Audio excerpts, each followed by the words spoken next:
देखिए, pinnacle institutes आपके सामने इलेक्ट्रिसिटी का एक न्यू टॉपिक लेके आया है और इलेक्ट्रिसिटी का एक न्यू टॉपिक है क्लास 10th के लिए।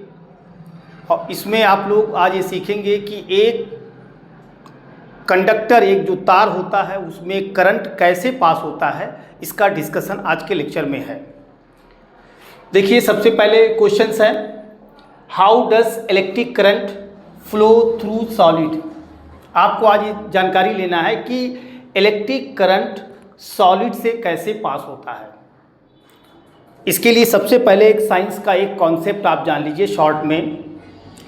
आप जैसा कि आप जानते हैं कि मेटल मोस्टली सॉलिड होता है, मेटल मोस्टली सॉलिड होता है और नॉन मेटल जो होता है वो आपका लिक्विड फॉर्म में होता है, गैसियस फॉर्म में भी होता है और कुछ सॉलिड फॉर्म में भी होता है।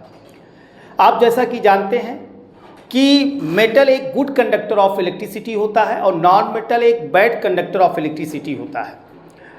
आप जानते हैं कि इसकी आइडेंटिटी क्या है, इसकी पहचान क्या है। तो गुड कंडक्टर ऑफ इलेक्ट्रिसिटी की पहचान ये है कि इसमें फ्री इलेक्ट्रॉन होता है। गुड कंडक्टर, फ्री इलेक्ट्रॉन का मतलब ये हुआ कि मेटल के एक सिंगल एटम के आउटर मोस्ट सेल में अगर एक इलेक्ट्रॉन हो, दो इलेक्ट्रॉन हो, तो इसकी टेंडेंसी होती है कि इलेक्ट्रॉन को हल्की सी एनर्जी मिलेगी और हल्की सी एनर्जी मिल करके ये इलेक्ट्रॉन को उस एटम से निकल जाएगा और वो एटम से निकलकर ये फ्री इलेक्ट्रॉन हो जाता है। और नॉन मेटल में क्या होता है कि आउटर मोस्ट में 7 इलेक्ट्रॉन होते हैं, 6 इलेक्ट्रॉन होते हैं जो न्यूक्लियस की तरफ एकदम बंधे रहते हैं, बिल्कुल अट्रैक्शन फोर्स लगा रहता है, जिसकी वजह से वो आउटर मोस्ट सेल इलेक्ट्रॉन से रिमूव नहीं हो पाते हैं। ये चीज़ आप जानते हैं। इसलिए फ्री इलेक्ट्रॉन जिसमें होगा वही गुड कंडक्टर ऑफ इलेक्ट्रिसिटी होता है और जिसमें फ्री इलेक्ट्रॉन नहीं होता है वो गुड कंडक्टर ऑफ इलेक्ट्रिसिटी नहीं होता है। और आपको ये समझना है कि सॉलिड का मतलब एक मेटल में हम करंट कैसे पास कराते हैं। इस चीज़ का आपको बहुत सिंपल तरीका इसको हम बताते हैं। एक मेटल लेते हैं, मान लीजिए ये कापर एक वायर है, ये आपका कापर वायर है, इसके अंदर मटेरियल्स होते हैं। ये कापर वायर है, कापर वायर, ठीक है, ये तार है। इसके अंदर फ्री इलेक्ट्रॉन होते हैं, इसके अंदर फ्री इलेक्ट्रॉन होते हैं, फ्री इलेक्ट्रॉन इसके अंदर होते हैं, ठीक है, फ्री इलेक्ट्रॉन्स होते हैं।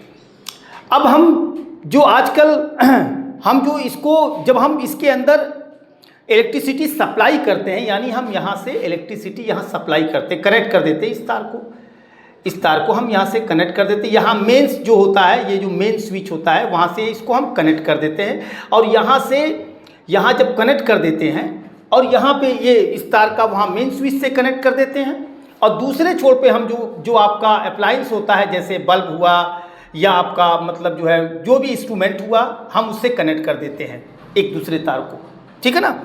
तो अब आप देखिए, मेन से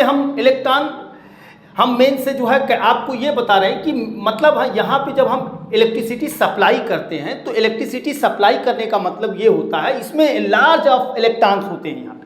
यहाँ पे इलेक्ट्रॉन्स, लार्ज ऑफ इलेक्ट्रॉन्स होंगे, यहाँ पे बहुत लार्ज ऑफ इलेक्ट्रॉन्स होते हैं, लार्ज ऑफ इलेक्ट्रॉन्स, बहुत सारे इलेक्ट्रॉन्स होते हैं। तो पहले क्या करते हैं, पहले क्या होता है कि ये जो लार्ज ऑफ इलेक्ट्रॉन्स होता है, ये इलेक्ट्रॉन रिपल करता है। ध्यान दीजिएगा बात को, ये इलेक्ट्रॉन रिपल करता है, चूंकि इलेक्ट्रॉन पे ऑलरेडी नेगेटिव चार्ज होता है और जो कापर वायर है उसके अंदर भी फ्री इलेक्ट्रॉन होता है। तो वो दोनों इलेक्ट्रॉन आप जैसा कि जानते हैं कि जब चार्ज सेम होता है तो रिपल्सन होता है। तो जब ये रिपल्सन होता है, यानी ये रिपल्सन का मतलब ये इलेक्ट्रॉन दूर भागता है, मतलब ये किनारे ऐसे मतलब रिपल हो जाता है। और जब ये इलेक्ट्रॉन रिपल हो जाता है तो इसके अंदर एक वैक्यूम प्रोड्यूस होता है। जब ये कुछ इसके मतलब जो ये लार्ज ऑफ इलेक्ट्रॉन्स का कुछ इलेक्ट्रॉन जब इसके अंदर पास होता है तो उसके अंदर जो फ्री इलेक्ट्रॉन होता है वो इलेक्ट्रॉन और ये इलेक्ट्रॉन क्या होता है, रिपल होता है।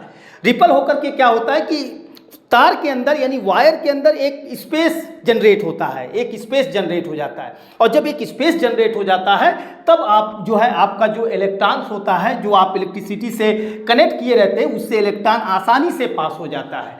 ये है कॉन्सेप्ट आपका कि आप कैसे मतलब जो है इसमें सॉलिड के थ्रू जो है इलेक्ट्रॉन कैसे पास कराते हैं, इसका ये जवाब है। इसका आंसर आप जरा देख लीजिए, फिर जो मैंने एक्सप्लेन किया आपको समझ में आ जाएगा। इसका आंसर ये है कि when a metallic conductor is connected to a source of electricity, यानी जब इस कंडक्टर को, जब इस कॉपर वायर को जब हम ए सोर्स ऑफ इलेक्ट्रिसिटी से कनेक्ट करते हैं, ठीक है ना, तो electrons from the source ripple the free electrons. इसमें साफ साफ दिया कि हम जो फ्री इलेक्ट्रॉन होता है, ये जो सोर्स ऑफ इलेक्ट्रॉन होता है, दोनों रिपल हो जाता है, और रिपल होकर के क्या होता है, एंड द वैक्यूम प्रोड्यूस, और वैक्यूम जनरेट करता है, ठीक है ना। इस field up instantly an uninterrupted flow of electrons take place in the conductor that constitutes an electric current। तब आप ये कहते हैं कि इसके अंदर इलेक्ट्रिक करंट पास होता है। जैसा कि आप जानते हैं कि ये जो आपका मेटल है इसके अंदर फ्री इलेक्ट्रॉन्स है, और इसीलिए फ्री इलेक्ट्रॉन की वजह से इसमें इलेक्ट्रिसिटी पास होती है, इसीलिए मेटल को कहा जाता है ये गुड कंडक्टर ऑफ इलेक्ट्रिसिटी होता है। जैसा कि आप जानते हैं कि नॉन मेटल में ऐसा पॉसिबल नहीं होता है, नॉन मेटल में चूंकि फ्री इलेक्ट्रॉन नहीं होता इसलिए वो करंट को पास कराने की अनुमति नहीं देता है, अलाउ नहीं देता है, ठीक है। ये आज का इसका जवाब।